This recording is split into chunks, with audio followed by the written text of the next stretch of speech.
సుధాకర్ రెడ్డి గారు నమస్తే సార్. నమస్తే అండి. సార్ సుధాకర్ రెడ్డి గారు ప్రొఫెసర్ చెప్పండి నాగేశ్వరరావు శ్రీకాంత్. ప్రొఫెసర్ నాగేశ్వరరావు అని హైదరాబాద్లో కూర్చుంటాడు సార్.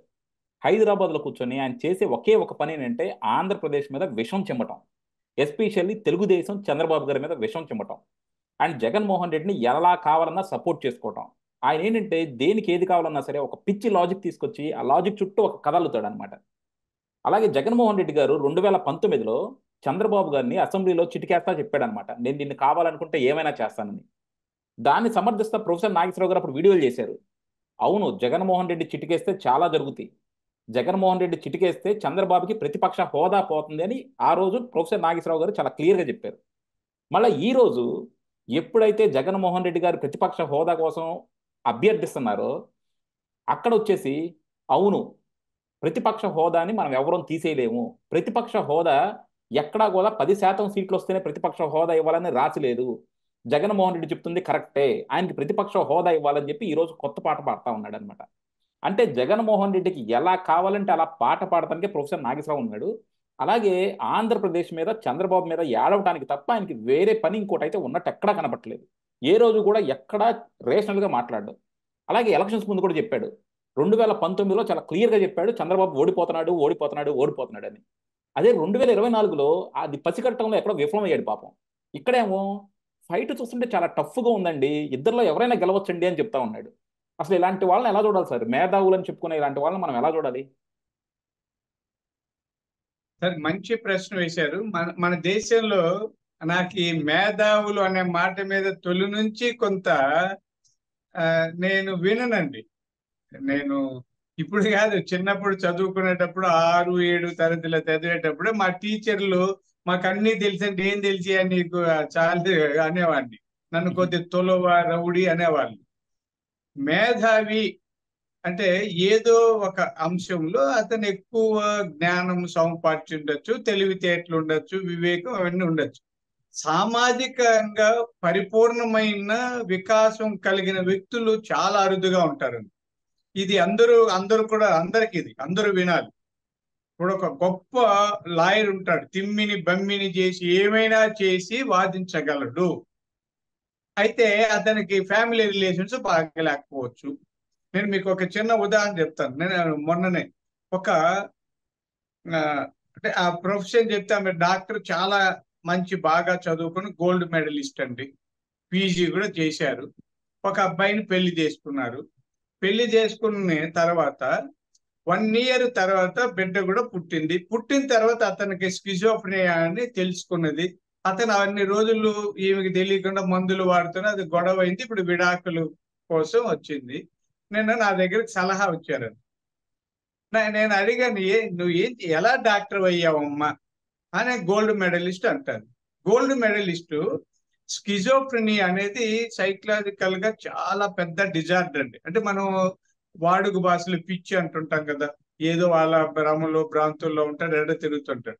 కానీ ఆ వ్యక్తిని ఎవరైనా కనిపెట్టచ్చు. మీరు కనిపెట్టలేరంటే పిచ్చోడని. అంటే పిచ్చి అనేది అంటే పదం కాదు, వాడుక భాషలో చెప్తున్నా. వాడి చేష్టలు చూస్తే పిచ్చి. ఈ డాక్టరు పీజీ చేసిన డాక్టర్, మొగుడుకి స్కిజోఫ్రెనియా అనేది తెలియకుండా ఒక బిడ్డ పుట్టిన తర్వాత అంటారు. వాళ్ళ నాన్నగారు వస్తే నేను అంటే చెప్పాను, ఈవి లేదన్నా డిజార్డర్ ఉందా చూడి. పిల్లలు పుట్టిన తర్వాత పోస్ట్ నేటల్ సైకోసిస్, డిప్రెషన్ ఏమన్నా. గోల్డ్ మెడలిస్ట్ కాబట్టి ఆమెని మేధావి అందామా? ఒక డాక్టర్ అయ్యుండి స్కిజోఫ్రెనియా పేషెంట్ తన భర్త అయితే ఏడాది కాలం అతనితో ఉంచినా కూడా అతనికి ఆ రుగ్మత ఉందని తెలియకపోవడం వల్ల మూర్ఖురాలు అందామా? ఇది ఎందుకు అంటున్నానంటే, ఎంత తెలివితేటలున్నా అన్ని విషయాలు మనకు తెలిసి అనేది లేదు. అయితే కొంతమంది ప్రొఫెసరు, డాక్టరు, సైకాలజిస్టు, అడ్వకేటు ఇలాంటి పదాలకి చాలా గౌరవం ఉందండి. ఇవి చదివేసి ఉంటాం, దాన్ని అడ్డం పెట్టుకొని పెద్ద మేధావి కబుర్లు చెప్తుంటాం, మిగతా అంశాలు తెలియదు. ఇక్కడ ఇది ఎందుకంటే ప్రొఫెసర్ నాగేశ్వరరావు అని ప్రొఫెసర్ వారికి అందాం, ఆయన మేధావి కాదండి. మేధావి ఏం కాదు. ప్రొఫెసర్ గారు మీరు అంటే నా ఒకవేళ వీడియో ఉంటే మన ఇద్దరు డైరెక్ట్ డిబేట్ లోకి వస్తే చెప్తా మీతో. ఏదో ఒక ఒక ఒక ప్రొఫెసర్ కానీ ఒక లెక్చరర్ కానీ ఒక అంశాన్ని చదివేసి అదే పాఠాలు చెప్తుంటామండి జీవిత కాలం. అదే కొత్తగా చెప్పేది ఏముంది, సచ్చేది ఏముంది. నేను 6వ తరగతుల్లో ఆ ప్రాథమిక హక్కుల మీద పరీక్షల్లో ఆ క్వశ్చన్ రాశాను. ఎంఏ సోషియాలజీలో కూడా అదే ప్రశ్నకు జవాబు రాశానండి. 6వ తరగతిలో చదివిందే నీడ్ హైరార్కీ నాకు ఉంది. 5 పీజీల్లో నేను రాశానండి ఒకే ప్రశ్న. నీటి థియరీ మీకు కూడా తెలుసు. 5 పీజీల్లో రాశాను. ఇక అదే తెలుసు నాకు 5 పీజీలు ఉందంటే రాసింది ఒకే ప్రశ్నకి జవాబు. మిగతా కూడా ఉన్నాయి. అంటే అందుకని ఆ పరిమిత జ్ఞానం ఉన్న మన చదువుని అడ్డం పెట్టుకొని నేను ప్రొఫెసరు లెక్చరరు అని చెప్తూ స్వార్థపూరితంగా వ్యవహరించే వాళ్ళని కుహనా మేధావులు అనాలండి. అర్థమైందండి. వాడు మేధావి పేరు చెప్పుకొని తన స్వార్థాన్ని గడుపుకునే వాటిల్లో ప్రొఫెసర్ నాగేశ్వరరావు ఒకరు అన్నారు. ఎందుకంటే మనం ఏడాది క్రితమో లేదా చిన్నప్పుడు ఎప్పుడు ఒక పాలసీని లేదా ప్రిన్సిపల్ ని ఇది కరెక్ట్ అని చెప్తామండి. ఎప్పుడైనా అదే కరెక్ట్, అవే చెప్పాలి. జగన్మోహన్ రెడ్డి గారు ముఖ్యమంత్రిగా ఉన్నప్పుడు టీడీపీకి ఉన్న 23 సీట్లలో కూడా కనీసం ఒక 5, 6 తీసేసి 23లో 6 పోతే 17 అవుతాయి. 18 సీట్లకు తగ్గిపోతే ఆ హోదా తీసేయాలి, ప్రతిపక్ష నేత హోదా తీసేయాలి. చాలా కష్టపడ్డాడు, ఒక ముగ్గురు లాగారు, అది అందరికీ తెలుసు. ఆ తర్వాత ఒక అటు ఇటు ఎట్లో ఒక 19 అట్లా తగ్గకుండా 18 తగ్గకుండా ఉన్నాయి జరిగింది. వాటి కోసం ప్రయత్నం చేశారు. అసెంబ్లీలో కూడా చిటికేసి మీరు అన్నట్టు చెప్పారు, అది వీలు కాలేదు. నేను అనుకుంటే ప్రతిపక్ష హోదా తీసేస్తానని చెప్పారు. బుద్ధి లేదా అండి? మతి మరుప? అల్జీమర్సా? ప్రొఫెసర్ గారు అల్జీమర్సా మీకేమన్నా? అల్జీమర్స్ అంటే అదే అండి, జ్ఞాపక శక్తి కోల్పోవడం. ఆ రోజు ఇవన్నింటిని వాదించిన వ్యక్తి ఈ రోజు ఆ 10% లేదు, 18 సీట్లు లేవు కాబట్టి ఆయనకి ఇవ్వడానికి వీలు లేదు. జగన్మోహన్ రెడ్డి గారు అడగాల్సిన పని లేదని ధైర్యం చెప్పండి. ప్రతిపక్ష హోదా లేకపోయినా కూడా మాట్లాడచ్చు, చేయొచ్చు, ప్రజల్లో పోరాటాలు అవన్నీ చెప్పండి. అంతే తప్ప ఇప్పుడు రాజ్యాంగం గుర్తొచ్చింది ఆ ప్రొఫెసర్ కి. ప్రతిదీ రాజ్యాంగంలో ఉండదండి. సాంప్రదాయాలు ఎక్కువగా సభా సాంప్రదాయాలు అంటాం. ఇప్పుడు ఈ రోజు మ్యారేజ్ రిజిస్ట్రేషన్లు వచ్చాయండి. పెళ్లి చేసుకుంటే రిజిస్ట్రేషన్ చేస్తాం. పూర్వం అంతా ఎక్కడ రిజిస్ట్రేషన్స్ ఎక్కడ ఉందండి? ఉందా? ఒక గుడిలో తాళి కడితే లేదా ఒక పందిరి కింద తాళి కడితే సత్య వరకు కాపురం చేశారా లేదా? చట్టం ఉందా? చట్టం లేదండి. ఆచారాలు, వ్యవహారాలు, న్యాయము, ధర్మము, సామాజిక స్పృహ లేదా ఆ సాంప్రదాయాలు నెరవేరుస్తాయి. ఈ సభా సాంప్రదాయాలు ఎక్కడా లేవు. కానీ జగన్మోహన్ రెడ్డి గారు ఒక తప్పుడు లేఖ రాశారు.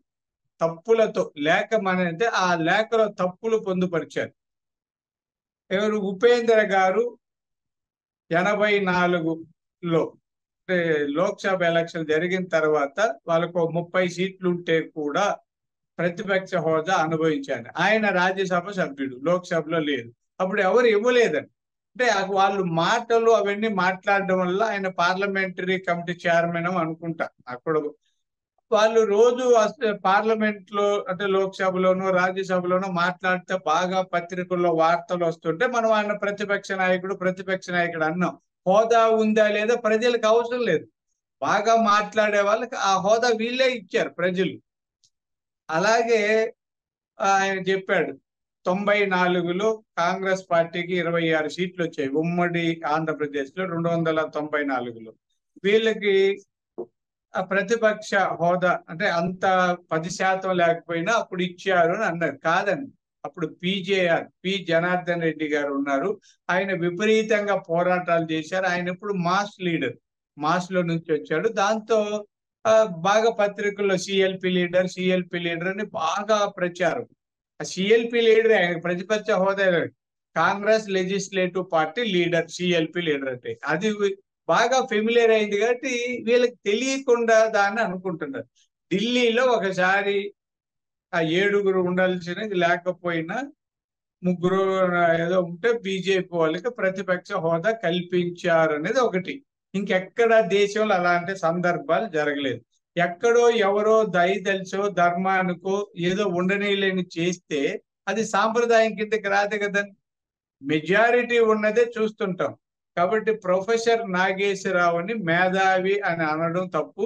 అతను ఒక పెయిడ్ మేధావి, కుహనా మేధావి, బులుగు మేధావి అనాలేమో. కుసంస్కారి, బులుగు మేధావి. కుసంస్కారి. ఏమండి? బులుగు ఆ మేధావి. బులుగు మేధావి. ఇప్పుడు ఆ, ఏదైనా ఇప్పుడు నేను ఎవరు అన్యాయమైన అన్యాయం. ఇప్పుడు చట్టం ఉందండి, ఆ చట్టం ఎవరికైనా అదే కదా వర్తిస్తుంది. ఇప్పుడు నేను సైకాలజిస్ట్ని, మీరు స్ట్రెస్ తో బాధపడతా అంటే చూస్తే మీకు స్ట్రెస్ ఉందని చెప్తా. అది వెంటనే కాదు కాదు ఏమి లేదంటే మీరు బాగున్నారని నేను ఎలా చెప్పగలనండి? చెప్తే నేను అవకాశవాదిని. లేదా అంటే స్ట్రెస్ అయితే ఉందా లేదా, పెద్ద బీపీలు స్ట్రెస్లు అవి ఉన్నట్టు లేనట్టు ఇది తీవ్రమైన ఒక డిజార్డర్ ఉంటే మిమ్మల్ని మంచోడని ఎలా చెప్పగలనండి? లేదు ఏమీ లేనివాడికి డిజార్డర్ ఉందని ఎలా చెప్పగలనండి? మీకు ఏమీ లేదు, చాలా పరిపూర్ణమైన ఆరోగ్యవంతుడు, మీకు ఏదో డిజార్డర్ ఉందని చెప్పగలనా? అలా చెప్తే నేను సైకాలజిస్ట్ అన్న జ్ఞానం ఉందా? అంటే ఎవరమైనా డాక్టర్ అయినా ఇంకొకరైనా కాబట్టి నాగేశ్వర్ అనే ఆయన పెయిడ్ ఆర్టిస్ట్ అండి, అంతే. ఆయన వేరే మాటే లేదు. ఇప్పుడు నేనున్నానండి, నేను తెలుగుదేశం కోసం ఏది ఉన్నా మాట్లాడతా, ఇది నా బాధ్యత. పార్టీలో ఉన్నాను, ఆయన వైఎస్ఆర్ పార్టీలో చేరిపోమనండి. వైసీపీలో చేరిపోయి ఆ కార్యకర్తగా చొక్కా వేసి మాట్లాడే దానికి మళ్ళీ మేధావి ఎందుకు? వైఎస్ఆర్ పార్టీ అధికార ప్రతినిధి లేకపోతే వైఎస్ఆర్ పార్టీ నాయకుడు చెప్పుకుంటే సీ- ఇబ్బంది లేదు ఎవరికి కూడా సీమరాజు అండి. సీమరాజు లాగా కండు వేసుకొని మాట్లాడితే మనమేమంటాం? మనం అన్నాం కదా, ఇప్పుడు నేను ఆ, టీడీపీ కనుక నేను కూడా అంతకు ముందు టీడీపీలోకి రాకముందు విశ్లేషకుణ్ణి.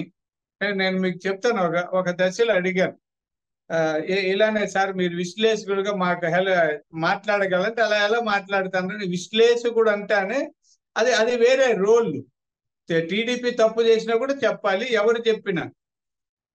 అధికార ప్రతినిధి అయితే మేము మా కోసం ఒక లాయర్ లాగా మా పార్టీ కోసం వాదన చేస్తాం.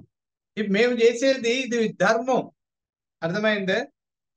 అతను చేసేది అన్యాయం, ధర్మం కాదు. ధర్మం అంటే మనం ఎక్కడుంటే, ఇప్పుడు మీరు ఒక మర్డర్ చేశారు, నేను లాయరు, మీరు మర్డర్ చేయలేదని మాట్లాడతా, అది నా వృత్తి ధర్మం. లేదు ఆ కళ్ళతో నా కళ్ళ ముందు చూశాను ఆయన మర్డర్ చేశారంటే నేను ఒప్పుకుంటే అది వృత్తి ధర్మం కాదు కదా. అలాగే అలా సార్. పార్టీ కండ వేసుకొని చెప్తే మంచిది, కానీ ఇలా చెప్పడం ఆయనకి మంచి పద్ధతి కాదు. ఉన్న విలువ పోతాదన్న విషయం ఆయన గుర్తిస్తే మంచిది. పచ్చిగా చెప్పాలంటే ఒక అధికార ప్రతినిధిగా చేసే సంసారం అయితే ఈ ప్రొఫెసర్ నాగేశ్వరరావు లాంటి మేధావులు చేసేది వ్యభిచారం అని చెప్పాలి. Right sir. Okay, thank you sir, thank you very much.